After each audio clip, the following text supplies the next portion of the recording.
on to India. India and Brazil have taken a major step to strengthen ties through a new critical minerals and rare earths agreement.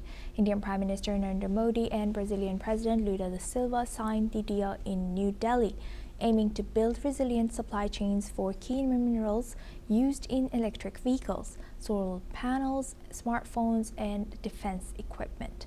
Prime Minister Modi has called the pact a major step forward, highlighting Brazil as India's largest trade partner in Latin America, with bilateral trade exceeding $15 billion last year. Lula has added that the deal reflects growing investment in renewable energy and critical minerals, calling it pioneering. The leaders also finalized 9 other agreements covering digital cooperation, health, entrepreneurship, and more. Prime Minister Modi has noted that defense cooperation is expanding, while Brazilian companies, including Embraer, plan to invest in India's aircraft manufacturing sector. This partnership marks a new chapter in India-Brazil strategic and economic relations. Now we welcome back Mr. M.K. Agarwal. Thank you very much, Mr. Agarwal, for staying with us. Now, looking at this, how important is it for Brazil and India's long-term plan to reduce dependence on Beijing for all these developments that are being eyed by India and Brazil both? That's why if you are looking at the Indian economy in the recent years, India is making big leaps towards making India a developed country by 2047. And you'll find that it has been investing hugely and in a big push manner. Heavy investments are there. Modernization is there across the economy. So when it is getting ambitious to become the 3rd largest economy after being the 4th largest economy around the world, so it requires so many type of things, including oil security, or you can say energy security. For energy security, India is already diversifying its energy sources in terms of shifting from the fossil fuel to you can say solar energy type of thing, that is non-conventional sources of energy. But since the economy is getting modernized and modern day, it is required that we are shifting towards electronics, aviation, semiconductor, or you can say chips, etc. So it requires great supply of a smooth supply of critical minerals.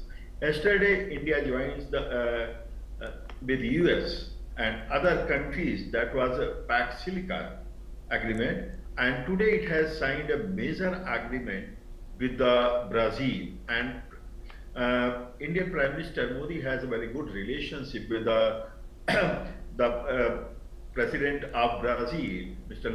Lula. So this partnership is going to have a very long-term impact in terms of supply of critical minerals, because Brazil has a very rich source of critical minerals, and India definitely requires, as it is expanding at very high rate of 7% plus, and it will continue to move at 7% plus growth of the economy.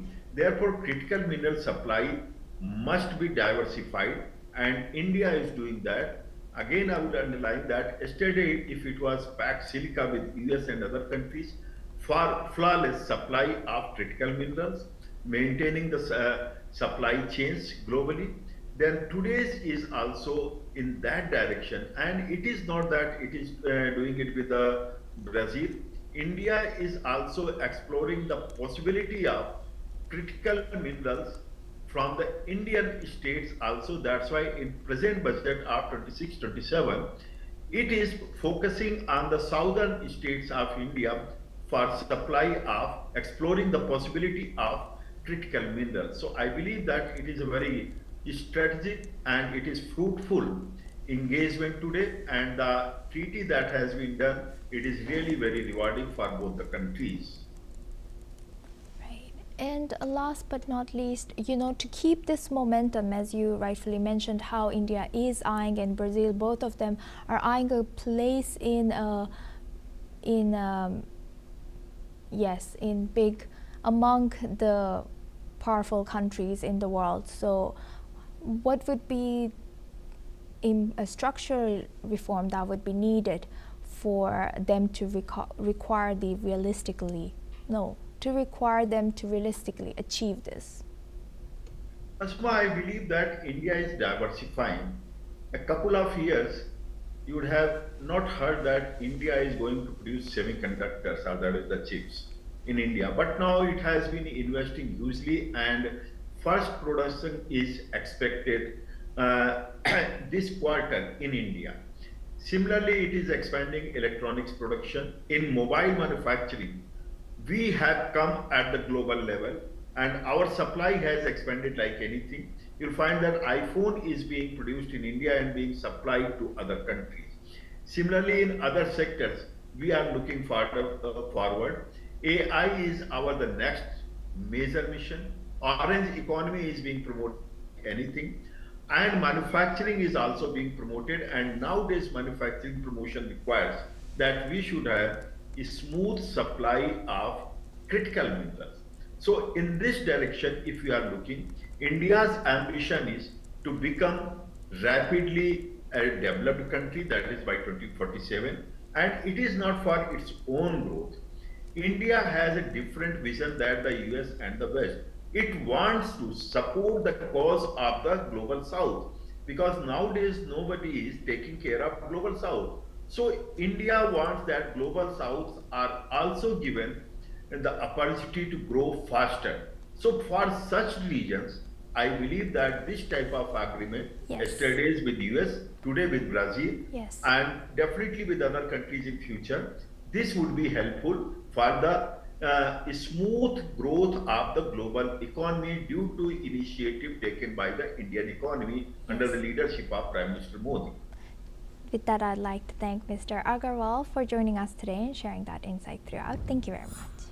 Now we move on to Europe's Ukrainian President Volodymyr Zelensky has said that his country is definitely not losing the war against Russia, but has warned that victory will come at